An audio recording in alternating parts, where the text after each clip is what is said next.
नमस्कार, हमारे चैनल में आपका स्वागत है। मैं हूं रामचंद्र मौर्य। साथियों, चुनावी महाभारत का बिगुल बज चुका है। 19 अप्रैल से चुनाव शुरू हैं और पहले चरण में 101 सीटों पर मतदान होने जा रहा है एक हफ्ते के अंदर। लेकिन इन चुनाव के दौरान जो सबसे बड़ा सवाल उठ रहा है कि अगर प्रधानमंत्री नरेंद्र मोदी की पार्टी भारतीय जनता पार्टी और एनडीए की जीत होती है तो क्या 2024 के बाद 2029, 2034, 2039 में चुनाव होगा या नहीं होगा। विपक्ष का कहना है, इंडिया गठबंधन का कहना है, सिविल सोसाइटीज का कहना है, बुद्धिजीवियों का कहना है, अर्थशास्त्रियों का कहना है कि अगर नरेंद्र मोदी 2024 जीत गए तो भारतवर्ष में कभी चुनाव नहीं होंगे और भारतवर्ष एक धर्मनिरपेक्ष राष्ट्र नहीं रह जाएगा।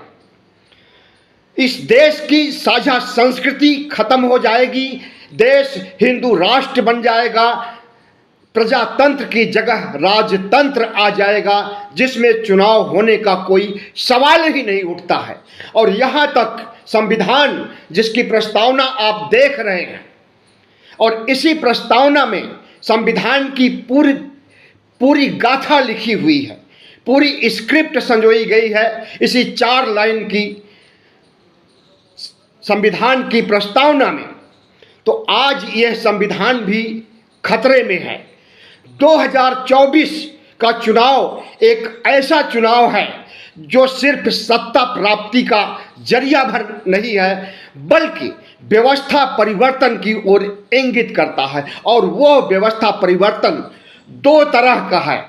एक नकारात्मक परिवर्तन जिसमें प्रधानमंत्री नरेंद्र मोदी का हिंदू राष्ट्र है, राजतंत्र है, चुनाव आगे न कराने की नियति है। और दूसरा परिवर्तन है सकारात्मक परिवर्तन जो संविधान को बचाने के लिए संघर्षरत है, इस देश की साझा संस्कृति को बचाने के लिए संघर्षरत है और इस देश के लोकतंत्र को बदस्तूर जारी रखने के लिए कृत संकल्प है। तो आज लड़ाई 2 ध्रुवों में है।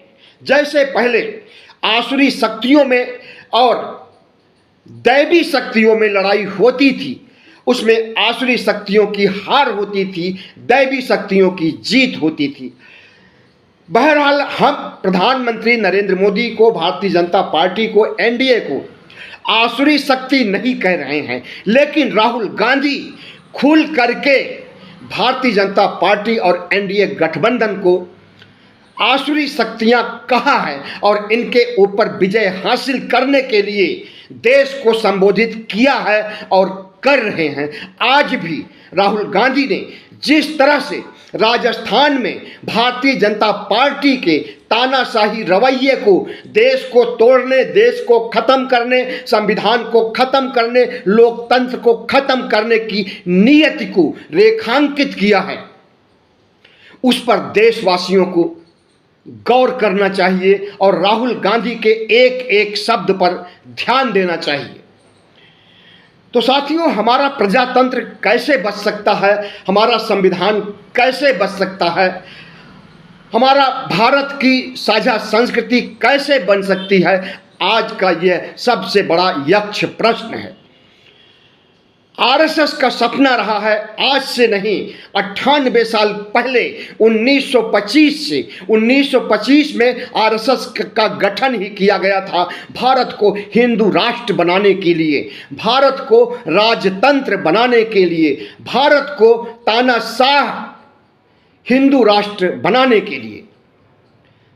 लेकिन उसका सपना इन 98 सालों में साकार नहीं हो सका है। लेकिन आरएसएस के हौसले 2014 से बुलंद हो गए हैं जब नरेंद्र मोदी गुजरात से चल करके दिल्ली पहुंचे हैं और इन्होंने तमाम तरह के झूठ, जुमलों और लोक लुभावन नारों के तहत सत्ता को हासिल कर लिया। लेकिन जिस झूठ जुमले और लोक लुभावन नारों की बिसात पर इन्होंने सत्ता प्राप्त किया, उसे आज ये मोदी की गारंटी कह रहे हैं और इनका गारंटी का दायरा भी बढ़ गया है। अब ये 2047 का सब्जबाग दिखा रहे हैं कि 2047 तक हम भारत को विकसित राष्ट्र बना देंगे, अमेरिका, फ्रांस, जर्मनी और ब्रिटेन की तरह विकसित राष्ट्र बना देंगे 2047 तक। और उसकी अवधि है अभी 23 साल, 2024 चल रहा है, 23 साल बाद इनका सपना साकार होगा। लेकिन उसके पहले ये अपने एजेंडे को साकार करना चाहते हैं और वह इनका एजेंडा है संविधान को खत्म करना, मनुस्मृति को लागू करना, लोकतंत्र को खत्म करना, हिंदू राष्ट्र बनाना। तो जो मुख्य एजेंडा है वो इसी एजेंडे पर काम कर रहे हैं और यह बातें कोई जुबानी नहीं सुनी जा रही है, बल्कि भारतीय जनता पार्टी के नेता, आरएसएस के प्रचारक और एनडीए गठबंधन के घटक दल चीख चीख करके कह रहे हैं कि अगर 400 पार सीटें आ गई तो हम संविधान को बदल देंगे, हम लोकतंत्र को खत्म कर देंगे। एक बहुत बड़ी चुनौती है और इस चुनौती, और इसे तो हम राष्ट्रीय संकट कहेंगे, इस राष्ट्रीय संकट से निपटने के लिए chief justice of India DY Chandrachud के पास क्या प्लान है, आज हम इसी का विश्लेषण करेंगे। साथियों,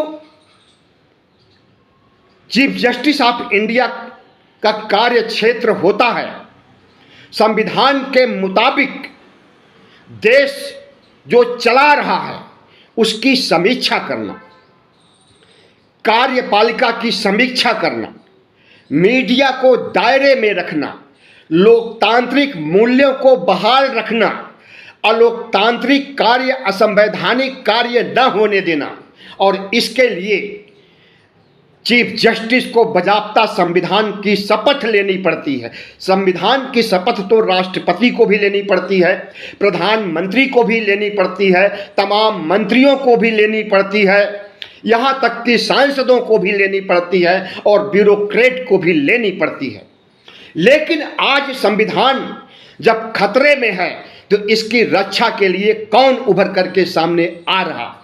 कौन संविधान लोकतंत्र को बचाने की आवाज उठा रहा है? अगर सिर्फ बुद्धिजीवी वर्ग हैं, इस देश की जनता है, इस देश के 97 करोड़ मतदाता हैं और विपक्ष हैं जो कि संविधान को बचाने की बात कह रहा है। मल्लिकार्जुन खड़गे खुल करके कह रहे हैं कि आज संविधान लोकतंत्र खतरे में है। अगर प्रधानमंत्री नरेंद्र मोदी का मंसूबा पूरा हो गया, 2024 में तीसरी शपथ ले लिए, तो आगे कभी चुनाव नहीं होंगे, ऐसा मल्लिकार्जुन खड़गे का भी कहना है, राहुल गांधी का भी कहना है। और यहां तक कि भारतीय जनता पार्टी की जो सरकार चल रही है, उस सरकार की वित्त मंत्री निर्मला सीतारमण का पति परकला प्रभाकर, जो कि अर्थशास्त्री हैं, वह भी आवाज उठा रहा है कि अगर तीसरी बार नरेंद्र मोदी शपथ ले लिए और भारतीय जनता पार्टी की जीत होती है तो संविधान लोकतंत्र नहीं बचेगा और आगे कभी चुनाव नहीं होंगे। तो आज पूरी कायनात से यह आवाज आ रही है, भारत माता के सीने से आवाज आ रही है कि भारत माता को बचाने के लिए संविधान को बचाना जरूरी है, लोकतंत्र को बचाना जरूरी है। और इसके लिए सिर्फ विपक्ष ही नहीं, विपक्ष की तो हार भी हो सकती है। विपक्ष जीत जाएगा तब तो वो संविधान लोकतंत्र को बचा ही लेगा, भारत की साझा संस्कृति को, सर्वधर्म समभाव को बचा ही लेगा। लेकिन मान लीजिए कि इंडिया गठबंधन की हार हो जाती है तो कैसे बचेगा लोकतंत्र, कैसे बचेगा देश, कैसे बचेगा संविधान और कैसे बचेगा धर्मनिरपेक्ष भारत? तो जो शपथ लेते हैं chief justice of India constitution की, उनके ऊपर ये जिम्मेदारी है कि संविधान और लोकतंत्र की समय समय पर समीक्षा करें और देखें कि कौन सा आसन्न संकट मंडरा रहा है संविधान के ऊपर।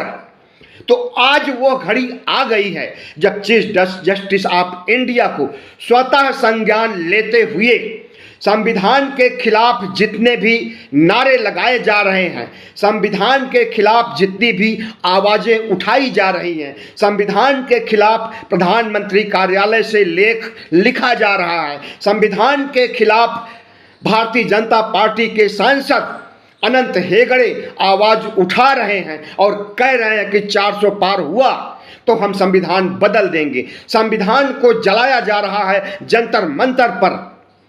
नया संविधान, भगवा संविधान, मनुस्मृति पर आधारित संविधान हरिद्वार धर्म संसद में पेश किया गया था। अश्विनी उपाध्याय जो भारतीय जनता पार्टी का नेता और सुप्रीम कोर्ट का वकील है, इसने मनुस्मृति पर आधारित भगवा संविधान पेश किया था और कहा था कि जब भारत हिंदू राष्ट्र बनेगा तो यही संविधान लागू होगा। तो चीफ जस्टिस ऑफ इंडिया को संविधान के सामने उत्पन्न